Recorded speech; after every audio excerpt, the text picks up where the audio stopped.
నమస్తే అండి. ఇప్పటివరకు ఎండ తీవ్రత ఎక్కువగా ఉంది కాబట్టి మనం సజ్జలు ఎక్కువ ఇచ్చుకుంటూ ఉండొచ్చండి. ఎప్పటి నుంచి వాతావరణంలో వర్షాలు పడుతున్నాయి, కొద్ది వాతావరణం చల్లబడింది కాబట్టి మన ఒడ్డు పెంచుకుంటూ ఉండాలండి. గుడ్డు పెట్టే పెట్ట విషయంలో ఒడ్డు అనేది ప్రధాన పాత్ర పోషిస్తుందండి. ఒడ్డు కనుక ఉన్నట్లయితే కనుక మేతలో మనం ఒడ్డు కనుక పెట్టుకోకపోతే గుడ్డు పెంకి యొక్క గట్టితనం ఉండదండి. చాలా వరకు గుడ్డు పెట్టే పెట్టలలో ఒడ్డే ప్రధాన ఆహారం.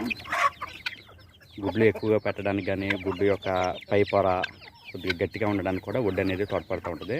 మనం కనుక కోళ్ళకి వడ్డు వేయకపోతే ఏమవుతుందంటే గుడ్డు యొక్క పై పొర ఏమవుతుందంటే కొద్దిగా అంత గట్టితనం ఉండదండి. గట్టితనం లేకపోవడం వల్ల కోడి పెట్టే ప్రాంతంలో కొద్దిగా నేల గట్టిగా ఉన్నా కానీ మనం పొదిగేసిన తర్వాత కోడి బరువు ఎక్కువ ఉన్న కోడి ఎక్కువగా రొటేట్ చేసుకుంటున్నా గుడ్లను కొన్ని కోళ్ళు ఎక్కువ ఏం చేస్తాయంటే రొటేట్ చేస్తూ ఉంటాయి. ఆ సమయంలో కూడా గుడ్డు ఎక్కువ డ్యామేజ్ అవ్వడానికి అవకాశం ఉంటుంది. అందువల్ల